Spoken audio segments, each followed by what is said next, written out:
আবারও চলে এলাম পাকাল মাছ নিয়ে। দেখো এই মাছ না আজকেরটা আরও ছোট, একটা দুটো একটু এই সাইজের বড় আছে, মানে ছোট, আরগুলো তো একদমই ছোট ছোট।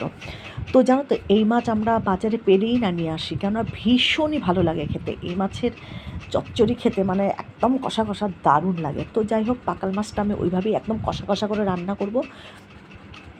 আর মশলা নিয়ে নিয়েছি পেঁয়াজ, রসুন, আদা, কাঁচা লঙ্কা, টমেটো, সমস্ত মশলা নিয়েছি। আর যখন পেস্ট করবো এর মধ্যে জিরে গুঁড়ো, সামান্য একটু ধনে গুঁড়ো নিয়ে নেব। তো একসাথে একটা মিহি পেস্ট করবো। দেখো এই মানে পাকাল মাছের গায়ে কিন্তু একদম ঝিরিঝিরি হালকা হলদে হলদে না আঁশ রয়েছে। এবার একটা খড়কড়ার জায়গায় মাছগুলোকে নিয়ে একটু আস্তে আস্তে করে ঘষেছি, এপিট ওপিট করে ঘষেছি, তারপর জল দিয়ে বারবার ধুয়েছি। আঁশটা একদমই দেখলাম উঠে গেছে, ভালো পরিষ্কার হয়েছে।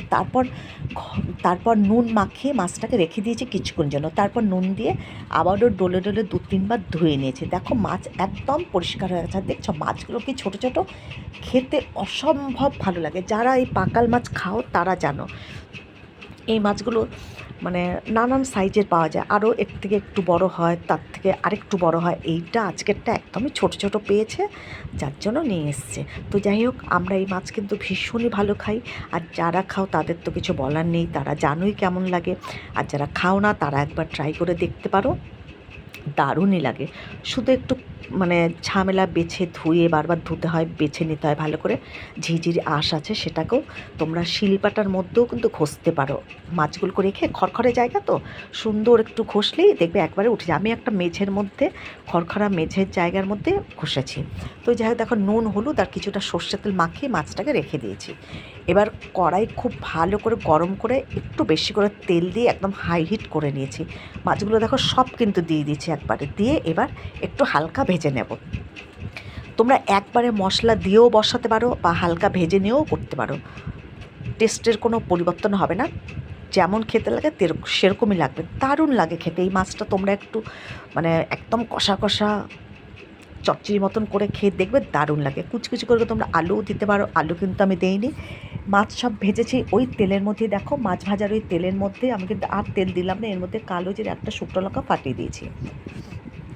কালো জিরে ফোড়নটা দিলে মাছ থেকে সুন্দর একটা বেশ ফোড়নেরও গন্ধটা হয়, আর কালো জিরে দিয়ে করলে বেশি ভালো লাগে। ইচ্ছে তোমরা সাদা জিরেও দিতে পারো, কোনো অসুবিধা নেই।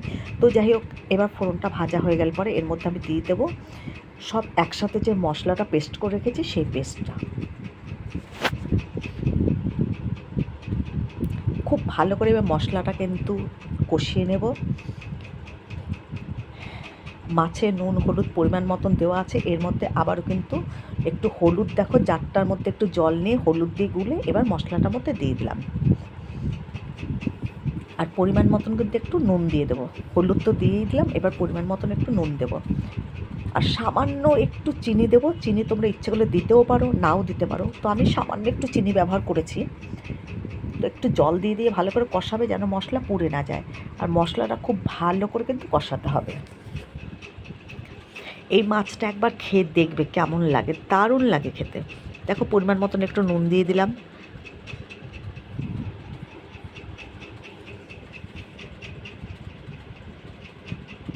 একটু সামান্য চিনিও দিয়ে দিলাম।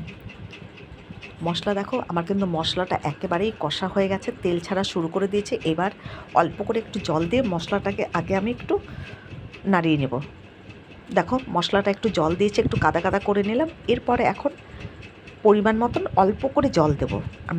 মাছের কিন্তু ঝোল বানাবো না, একদম কষা কষা করব। আর দারুণ লাগে, অসম্ভব ভালো লাগে খেতে। আমরা তো ভীষণ ভালো করেই, জানি না কারা কেমন খাও। মাছগুলো সব আমি এর মধ্যে দিয়ে দিলাম। মাছগুলোকে দিয়ে একদম ঢাকা চাপা দিয়ে রেখে দেবো।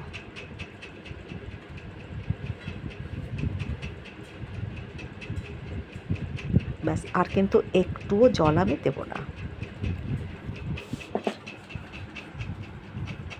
তো দেখো ফুটে উঠেছে মাছটা সঙ্গে সঙ্গে। এবার একটা থালা চাপা দিয়ে একদম গ্যাসটা সিম করে রেখে দেবো। গ্যাসটাকে একদম কমিয়ে দিলাম। এবার কিছুক্ষণের জন্য হলেই কিন্তু হয়ে যাবে মাছের চচ্চড়ি। শুধু নামানোর সময় একটু আমি ধনেপাতা দেবো, আর 4-5টা উপর দিয়ে কাঁচা লঙ্কা মুখগুলো ফাটিয়ে দিয়ে দেবো। আর এর সঙ্গে একটু কাঁচা লঙ্কা যে সিদ্ধ দিয়েছি দেবো, সেটা একটু ভাতে ডলে খেতে এত ভালো লাগে কি বলবো তোমাদের।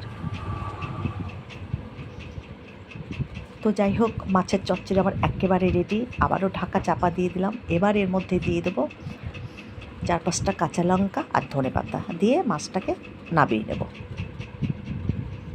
দেখো বন্ধুরা, ওপর দিয়ে তেলগুলো কীরকম ভেসে উঠেছে। এবার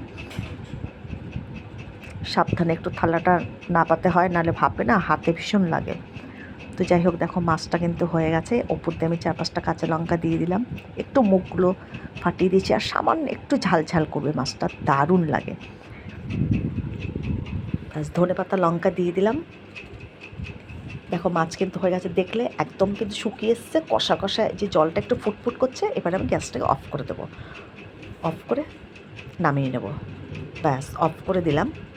এবার আমি মাছের কষাটা নামিয়ে নিচ্ছি। দেখো দেখতে কত ভালো লাগছে, খেতে অসম্ভব ভালো হয়েছে।